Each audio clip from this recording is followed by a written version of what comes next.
Bingo! Chegamos hoje, então é Absolute Cinema. Tinha que ter claquete para ele. Cleiton Conservani. Que Ah, maravilhoso. pô, É o maravilhoso são homem das vocês. montanhas, o homem É das isso. montanhas, das profundezas da terra e dos esportes radicais. Que beleza, Cleiton. Pô, que prazer poder compartilhar minhas histórias, minhas vivências aí com vocês. Pô, duas pessoas que eu admiro e, mais do que isso, dois amigos, né? Pati, Edson Mauro, conheço de longa data. Então, uma honra poder estar com vocês nesse bate-papo aí. Contar um pouquinho dos Pois meus é. perrengues, É, a origem de tudo isso. é. Ô, Cleiton, como é que você entrou nessa vida, cara, de jornalista? Bom, a vida de jornalista, eu sou de Resende, né? Nasci aqui, 150 quilômetros do estado do Rio. Quando eu era moleque, eu sempre gostei muito de natureza, dos esportes ao ar livre. Primeiro eu queria ser geólogo, depois eu queria ser engenheiro florestal, depois eu queria fazer biologia marinha. E, ao mesmo tempo, eu sempre gostei muito de ler, muito de escrever, gostava de idiomas desde garotinho. E aí, no fim das contas, eu falei, acho que eu vou prestar para o jornalismo, para, né, comunicação social. Não tinha muita convicção, mas eu acho que... E aí passei, fiz minha faculdade de jornalismo ali na faculdade da cidade, em Ô, Ipanema. na Lagoa, Nem ali do existe lado. mais, hein? Nem existe mais. Do É lado isso do Mar mesmo. Lagoa, do lado do Mar Lagoa, ó. Exatamente, pô, os garçons odiavam os estudantes Uh, porque a gente ia ali só para beber. A gente não consumia nada, não comia, então, pô, eles enxotavam a gente ali do Bar Lagoa. A cara. pô, bom Gente, humor. O Cleiton é uma das pessoas mais engraçadas que eu conheço. Um senso de humor, assim, daqueles. Ele tem o timing certo. É muito engraçado. Eu fico imaginando, Cleiton, trabalhar com você. Né? Eu nunca tive essa honra de poder trabalhar diretamente. A gente sempre se encontrou em matéria. Mas eu queria saber como é que é isso para o pessoal que trabalhava diretamente com você para conseguir, principalmente, segurar a gargalhada, porque devia ser difícil. Rapaz, eu acho que quando você... Assim, a minha equipe é exatamente isso, né? As equipes que eu já trabalhei, a gente tentava, na hora de trabalhar, era sério, mas pô, na hora de se divertir, na hora de brincar, e às vezes, muitas vezes também a gente trabalhava brincando. Eu acho que, né, se tornar o seu ambiente de trabalho, essa convivência saudável, essa convivência engraçada, é muito bom. De vez em quando tem né, eu fiquei... Pô, eu me lembro de uma história, a gente estava uma equipe, os assessores de imprensa, né? Acho que você lembra disso, né, Paty? O Edson não ia muito ali no dia a dia do jornalismo, né? A gente fazia Mas treino, né? Lembra disso? A gente nos treinos. fazia muito treino. Pegava E muito eu sol invadi. na cabeça. Cara, eu me lembro uma vez chegando nas Laranjeiras, eu estava com um óculos escuro, um óculos todo espelhado. Quando eu entrei no treino, o Odivan gritou lá, o Renato Gaúcho já era o treinador. Assim, acho que foi um dos primeiros trabalhos do Renato como treinador.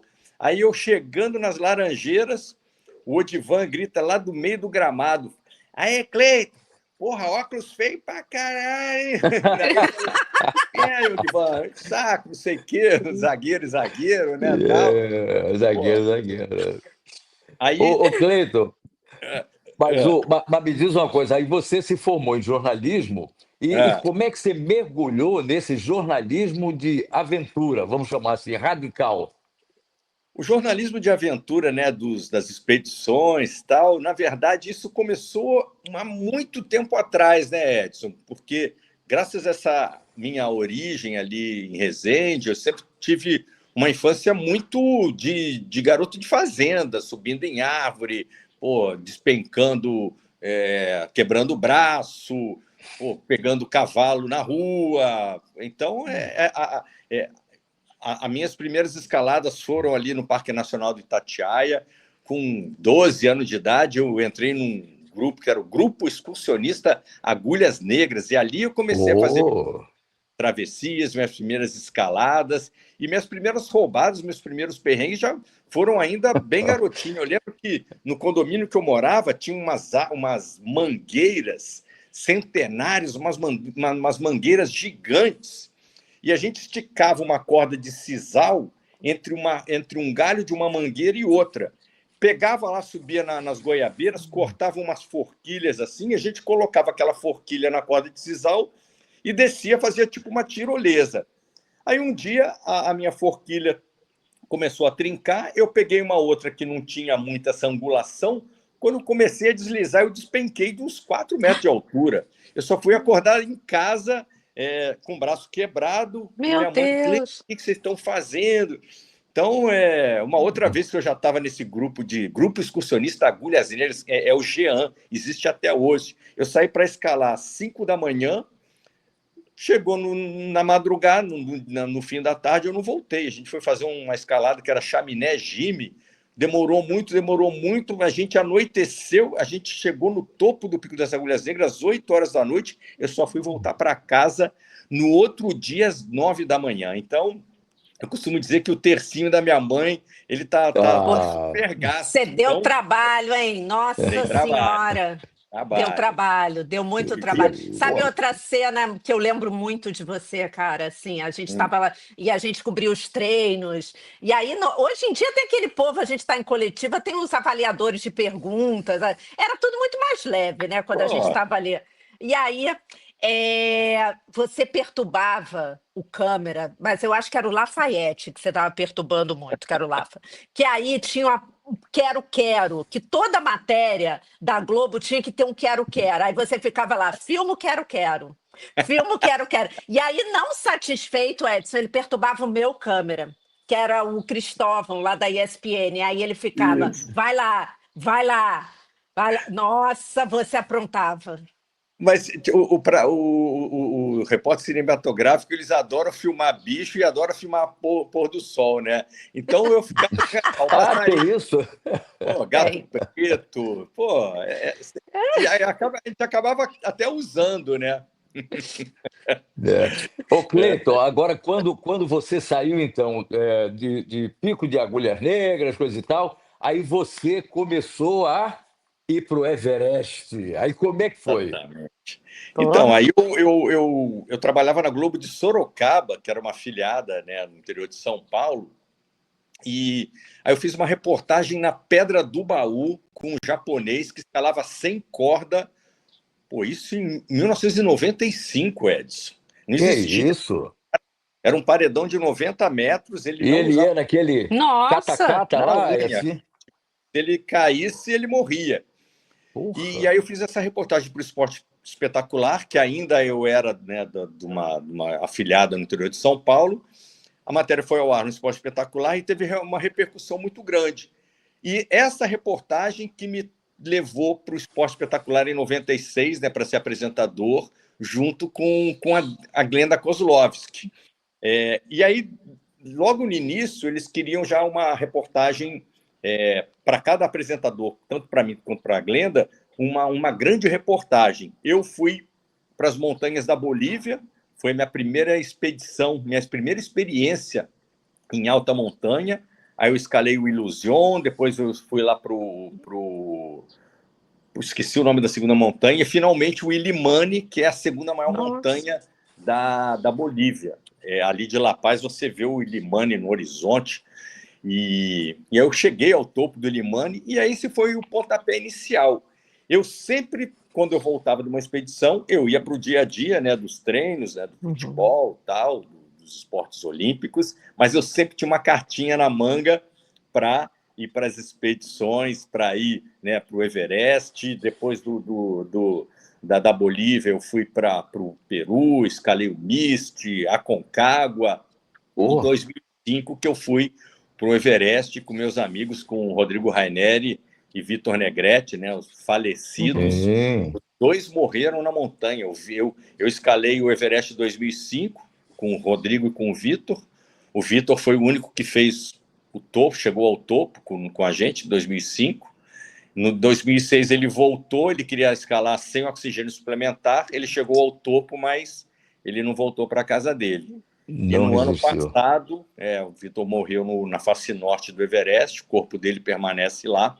E no ano passado eu perdi meu amigo Rodrigo Raineri fazendo um voo de parapente nas montanhas lá do Paquistão. Teve um problema com o parapente, a gente não sabe exatamente. Então perdi meus grandes amigos aí. Seus parceiros. Exatamente. Pô, que loucura. Ô, Cleiton, mas qual foi o maior perrengue que você passou na montanha? Subiu e de repente, pô, o que é que eu estou fazendo aqui? A cilada que você enfrentou aí, Cleiton. A gente quer saber suas ciladas. Rapaz, a cilada, ela é até meio recente. Foi quando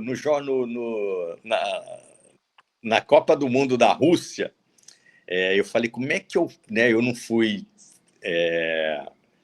eu não estava no time que ia cobrir a Copa da Rússia, porque eu não fazia muito futebol, né?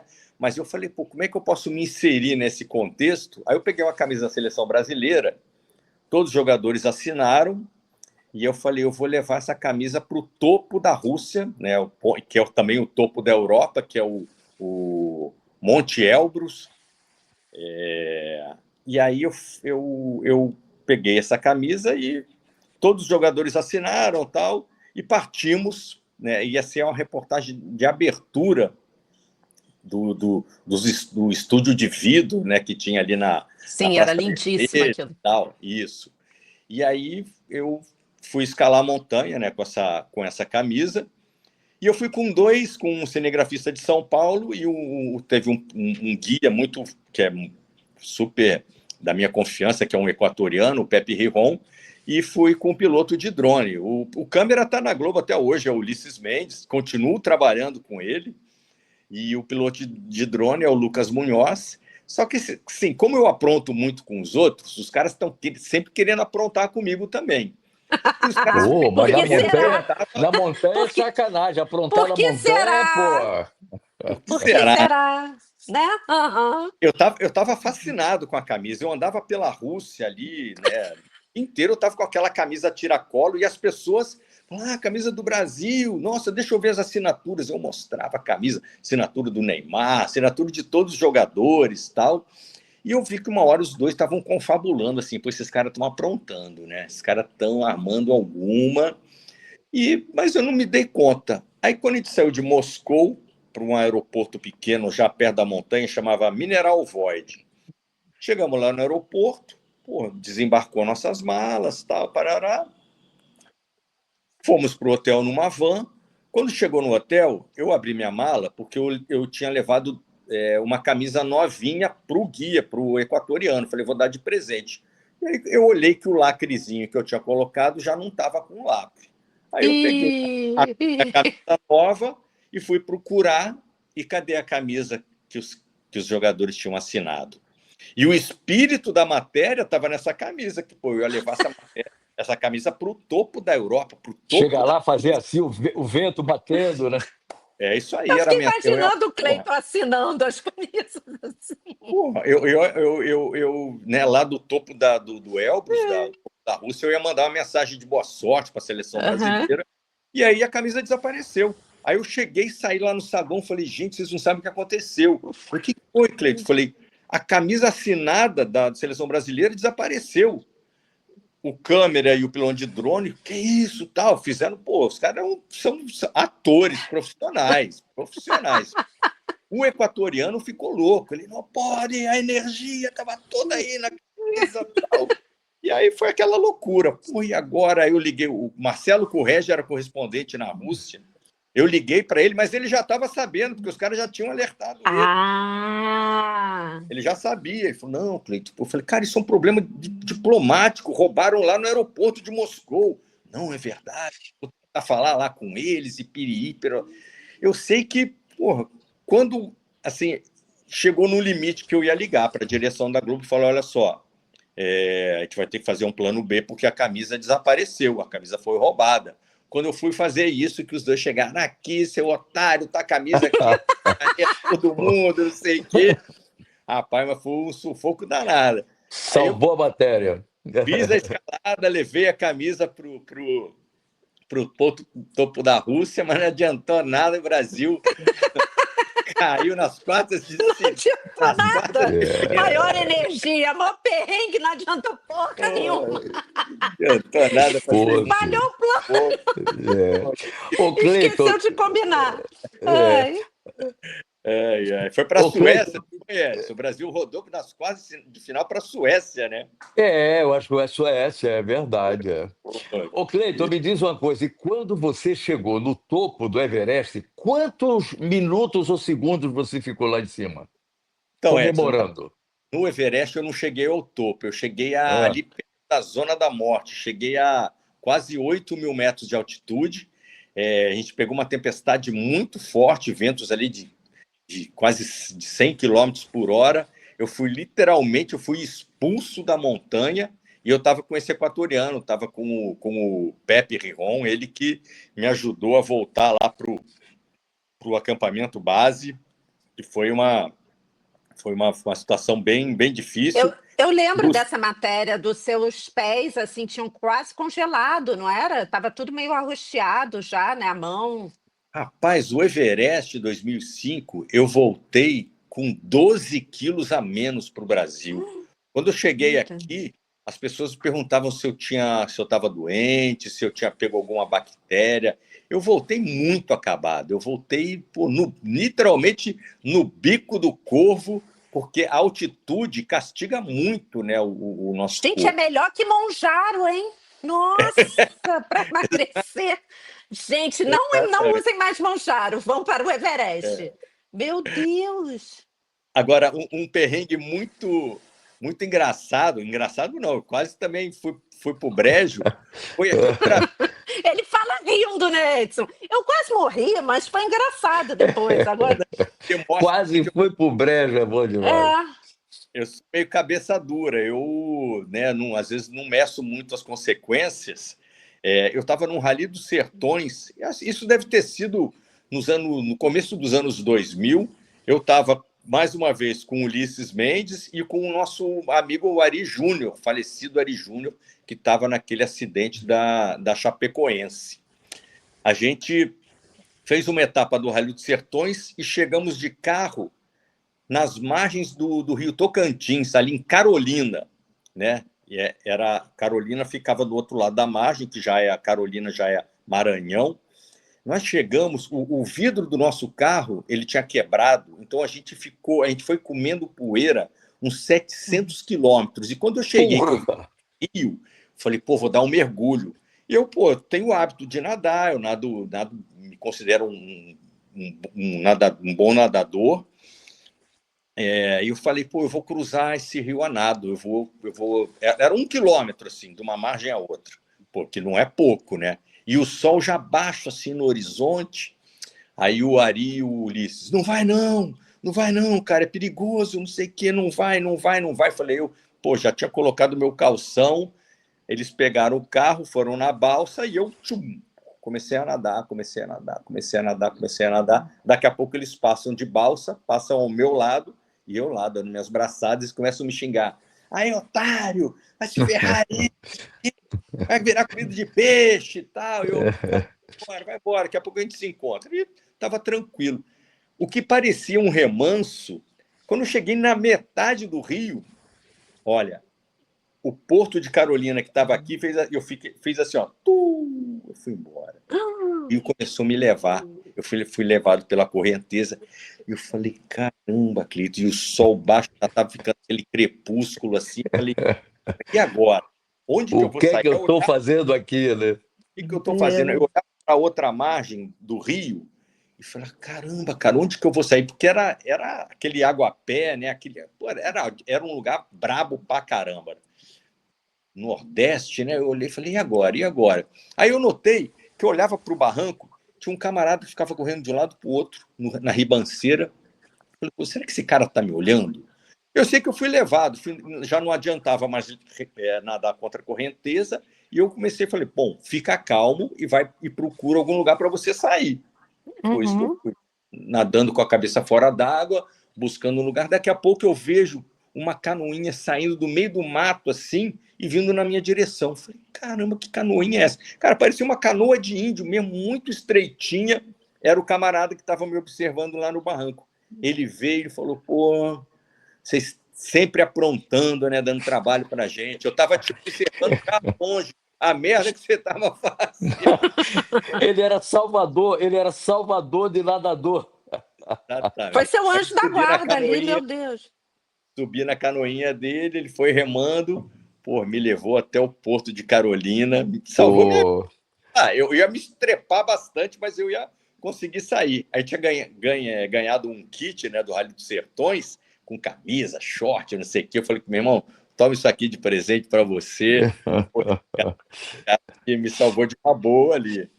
porra, que loucura, que loucura. Gente, você Ô, se mete cada uma, hein? Nossa é. Senhora.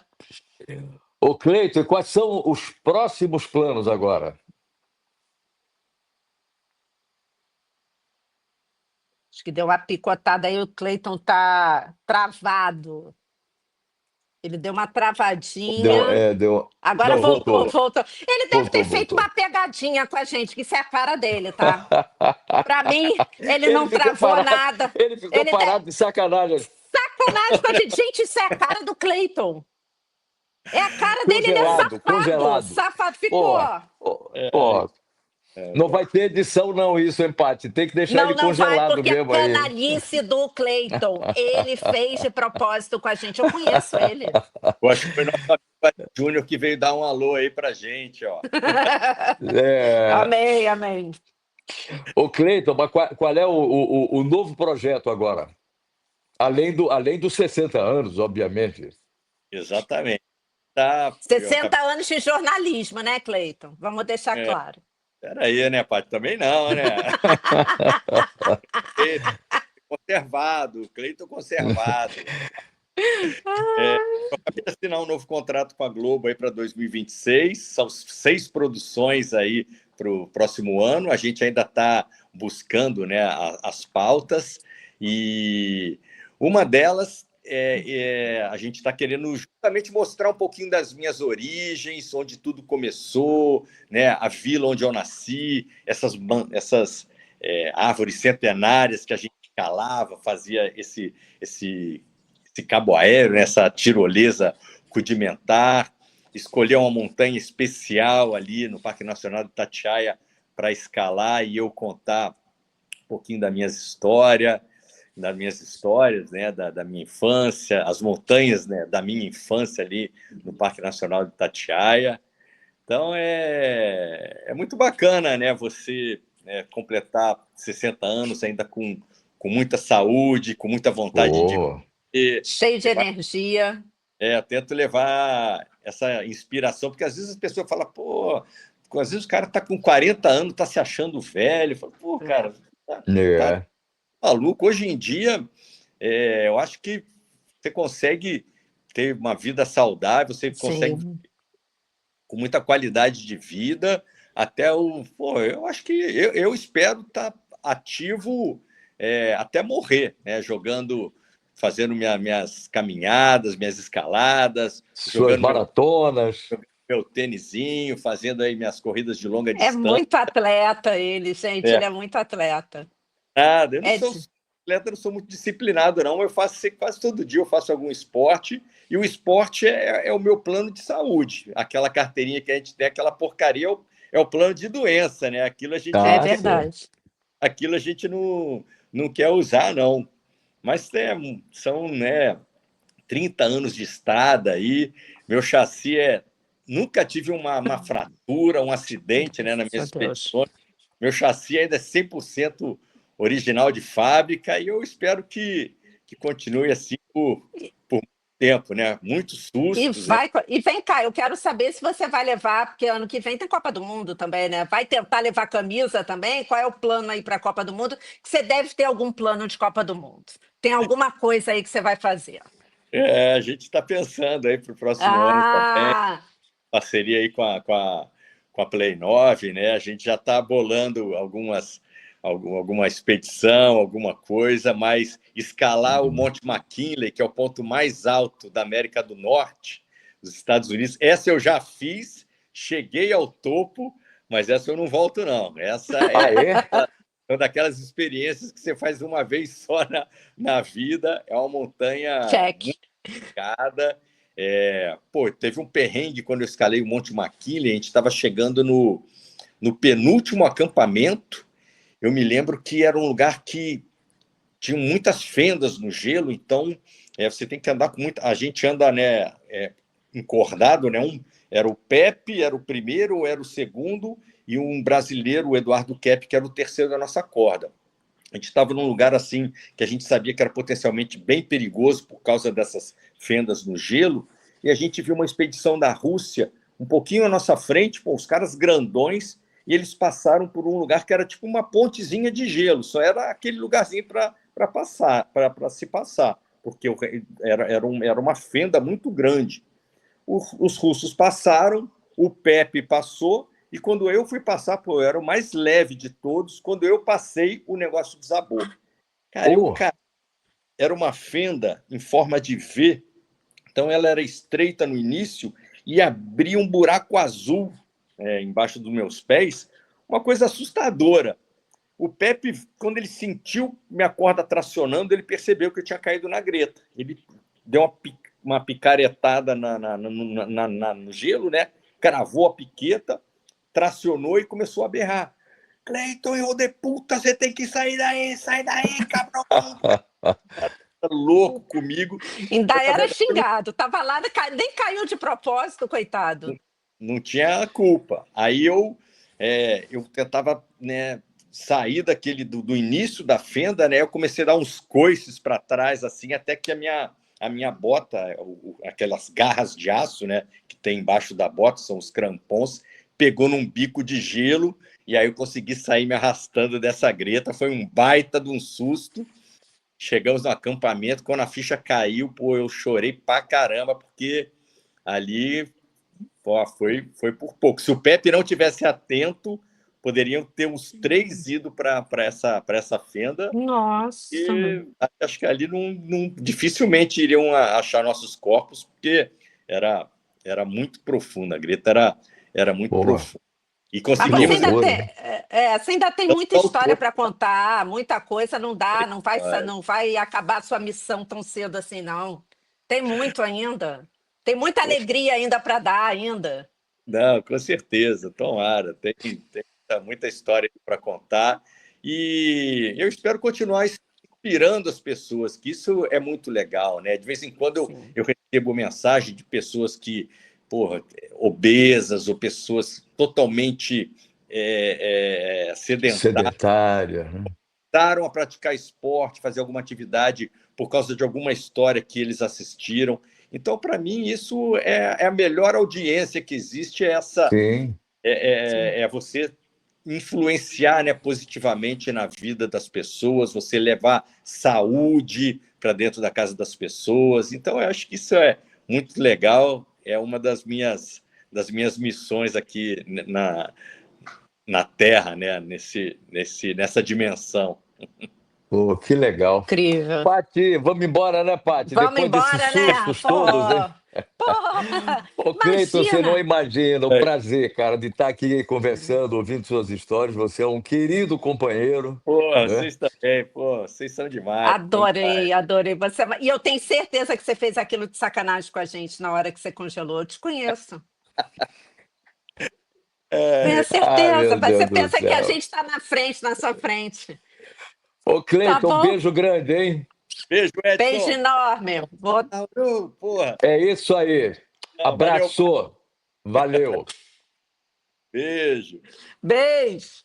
Valeu.